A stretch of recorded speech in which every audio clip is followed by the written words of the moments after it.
Hello everybody and welcome back to my channel. If you read the title of this video, I'm doing the mid-year freak out tag. Nobody tagged me because nobody knows who I am, so I'm just gonna do it.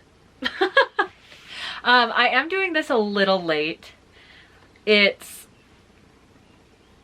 the 10th of July and I probably ought to have done this sooner. And in an effort to make it more fair, I'm just going to pretend that all of the books that I've read so far in July haven't happened yet. If you see me glistening, this glow, it's sweat. Don't worry about it. And this lighting is genuinely awful. Can I go anywhere else? Hold on. I really hope that this is better. Maybe? There is somebody out there writing, they're enjoying their summer. Okay, they're enjoying their summer. And I do wish that they would do it more quietly, but whatever. So here are the questions for the mid-year freak out. I understand that not everybody does this. I didn't even know that this was a thing until Katie is reading did it. And I was like, pardon? I need to know. That was disgusting. Pardon? I need to know about that.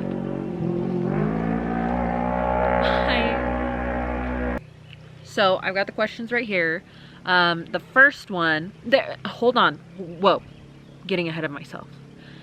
Before I get into it, I just need you to know and understand that some of these questions are a little irrelevant to me because I don't care like that.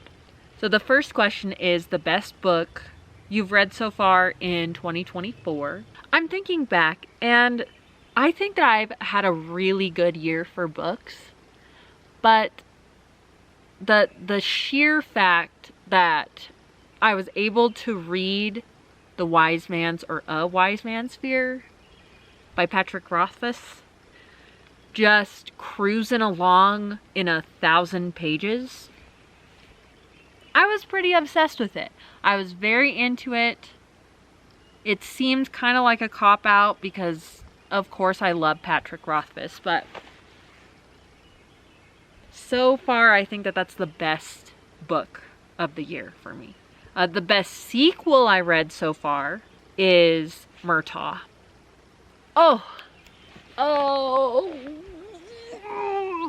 it was so good. It was everything that I wished that it would be. It fit the writing style of Aragon, but at the same time, it like offered a new perspective, which isn't really like in the series.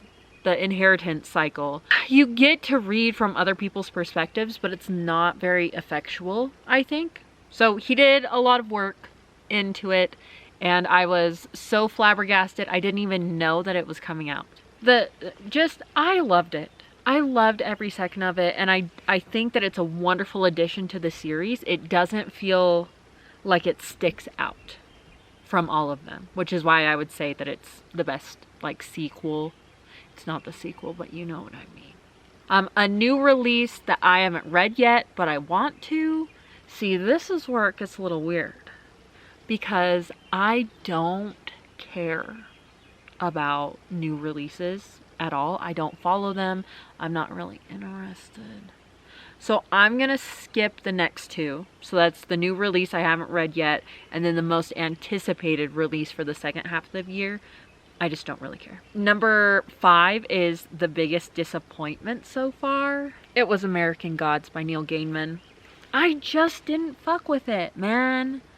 I was so excited. It seemed exactly like the kind of book that I would be completely obsessed with. And instead, I was just so underwhelmed, specifically towards the end. It was like, what are we even doing here?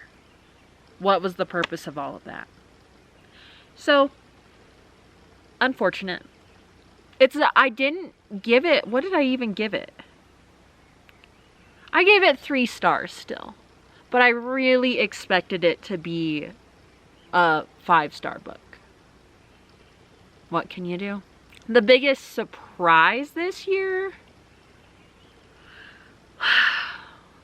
I have to go with this book that I read kind of on accident, which, like, how can you read it on accident? Don't worry, I'll tell you.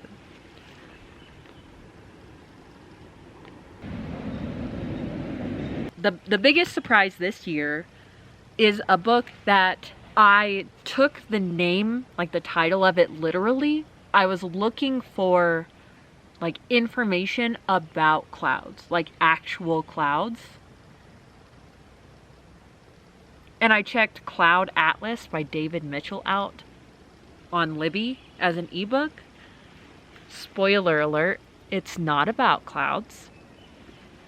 I mean, metaphorically it is, probably. There's a couple lines in it, but whatever. It was a big surprise. It was so long, but I did enjoy it.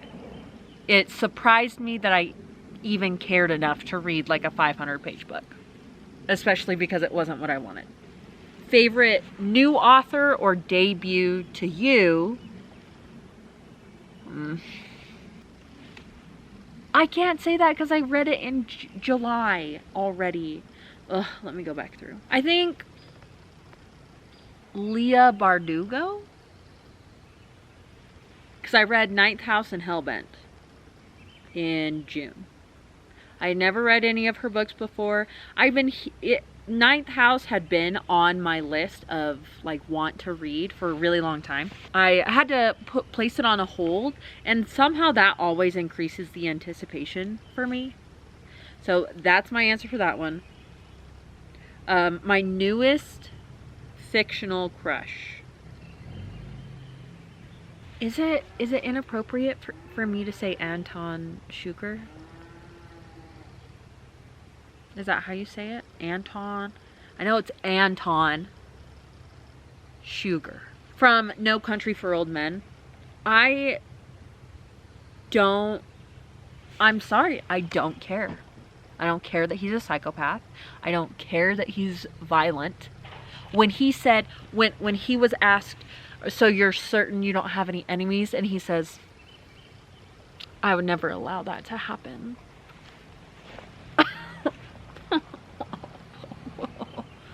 Wow. I like that. I don't know, I just love the like calm, meticulous type. Newest favorite character.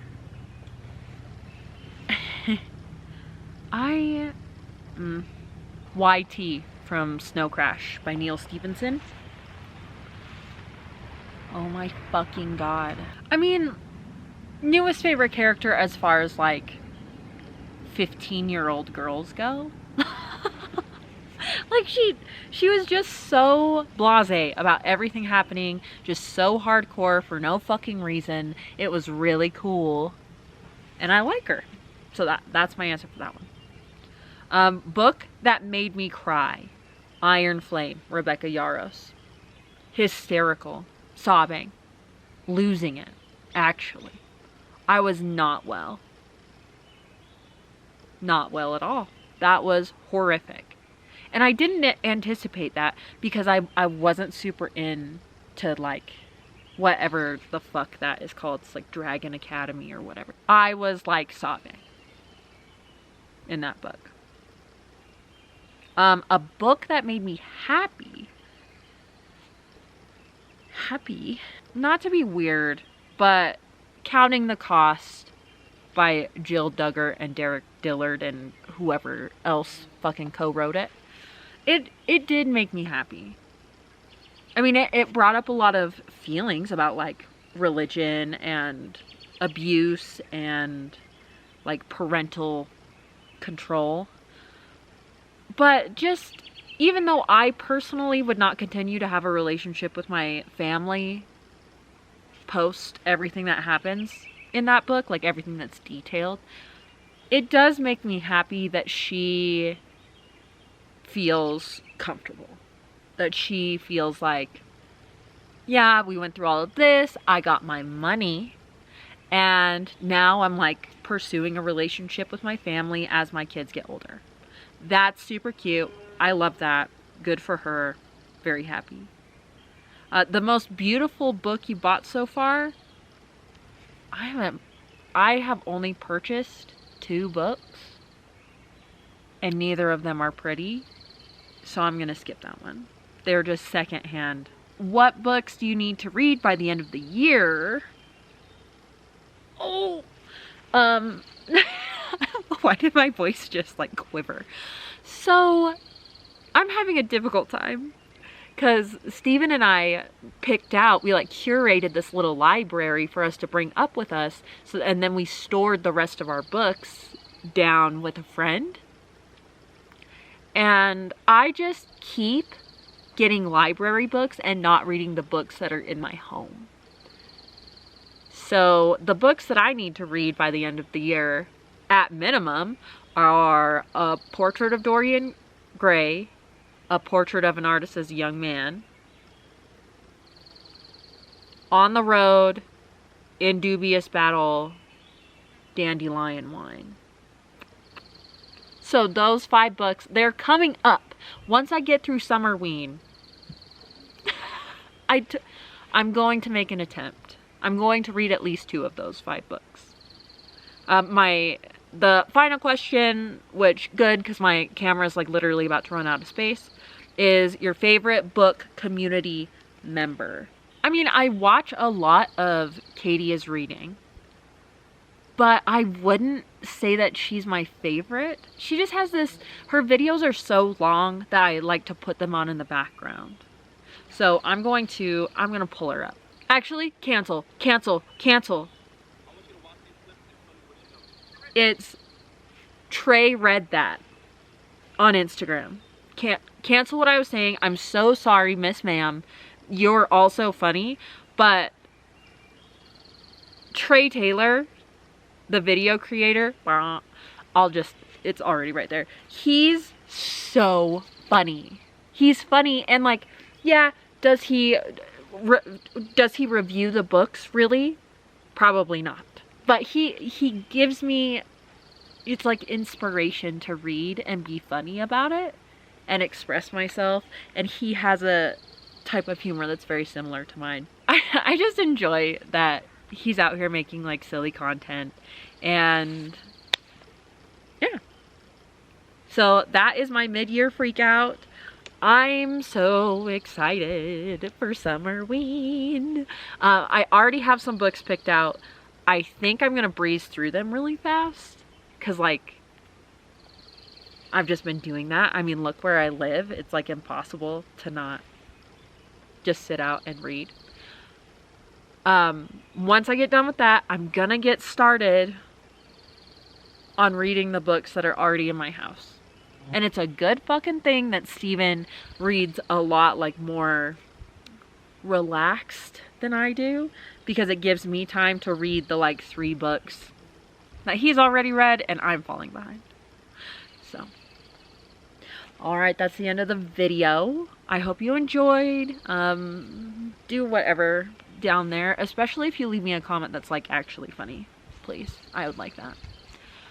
Something that you need to do for yourself today, just a little reminder, is you need to like snake your drain. Just a little bit. Like, even if it's not really clogged, just go get one of those zipper things and like, okay, it'll save you trouble later. Do you want to be dealing with it 2 months from now, or do you want to just deal with it now? Anyway, thanks for watching. I hope you have a wonderful day. Bye!